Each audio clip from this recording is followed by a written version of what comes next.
I'm Phoebe. I'm Rejoice. And I'm Naomi. Girls Talk is going to be us discussing some big topics that we think are really important that maybe don't get discussed enough in society. So how we're going to do it, there'll be a topic in here with a few questions, we're going to pull one out each and we're going to discuss it between us. We've got our biscuits, we've got our brews and we're ready to go.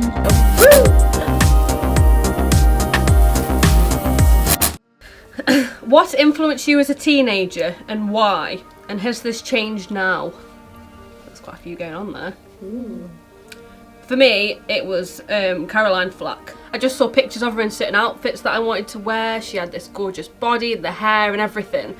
She seemed so in control on TV and it seemed like she was like flawless, like she could do no wrong.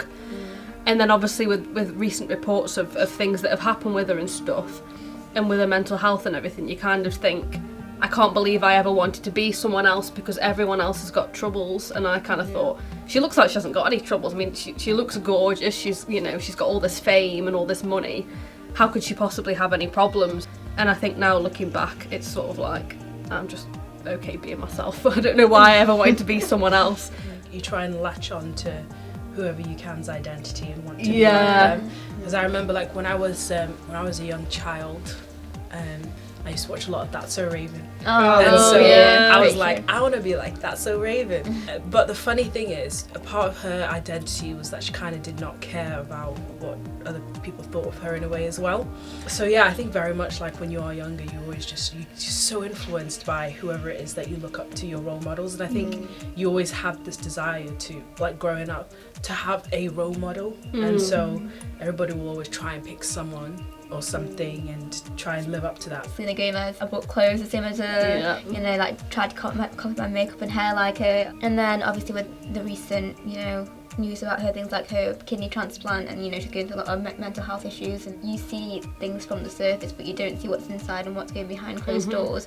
And it's crazy to see, like, think that you want that life, like you said, it's not all, like, the grass isn't green on the side, like, you know what I mean? But I feel like now I have like a healthy relationship with looking at, influencers and people. I feel like I can take, Selena Gomez's things that she's done now, like have her own beauty line and talk about mental health. I can admire that but not obsess over it, and I feel like that's a healthy boundary to have with like influence and things like that. My influence probably, in terms of media and kind of fame influences, growing up was Avril Lavigne.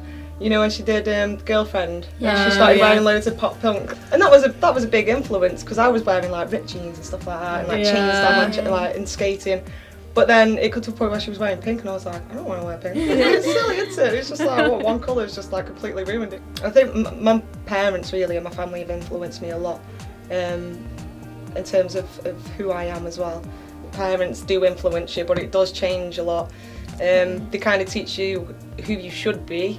Not sort of to follow what they do, but it definitely tells you the rights and wrongs, and maybe you believe they're always right, don't you? And then when you get older, you're like, ooh, you're right about that. But yeah, I think an influence in terms of family as well have been an influence, but that does change. Like I say, it has changed in terms of yourself and knowing who you are as well, and going right, okay, I am my own person, and yes, thanks for influencing me in a good way, but I'm going to be myself as well.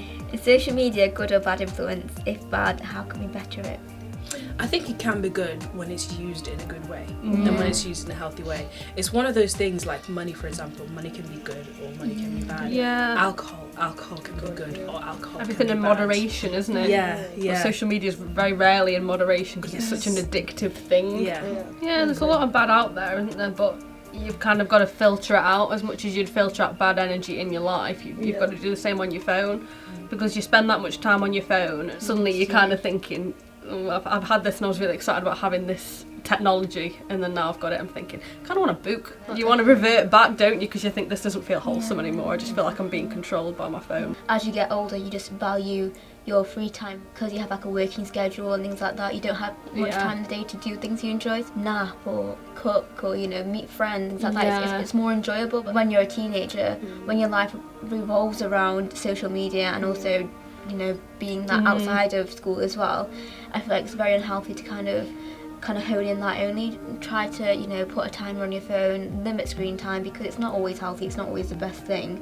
But at the same time, try to follow people that are positive influences. Even if your friends don't follow them, it's fine, because they don't need to follow them, you know. And it's okay to keep tabs on your friends, you know, to see what they do, but at the same time, don't try to live your life like they do. You think one thing because you've seen someone else's life posted online, but you won't, you know, correspond to that in your own life. Like, do what makes you happy, use your free time well, and do things you actually enjoy, because you'll have a very limited time when you get older to enjoy them. It's escapism, isn't it? A little bit, really. And I suppose you can get lost in that as well, and that can become a negative thing, to get lost into something. Yeah. Like people are a bit like, oh, get off the phone, you've been spending like 3-4 hours on it. Yeah. It's not good, it's not healthy. But they don't know what you're doing. You have no idea what you're doing. Like, but they don't realise, like, you can't always see your friends. It isn't always possible to stay in contact, because it's not always possible just to drop in. But now that life suddenly feels unsafe, you don't feel comfortable going out in the streets anymore on your own. So true. Messaging your friends and stuff is a much safer way than thinking, oh, I'll just nip round yours at like when it's dark or something. Don't always feel like every time you pick up the phone it's going to be, oh, this is going to end badly for me. Sometimes make use of it and use it as a facility to connect as well. Because it doesn't always disconnect you. If you choose for it to disconnect you, it can do, but that isn't always the case. Thanks for sticking around, guys. That was episode 5. We've got one more to show you, so stay tuned for that one.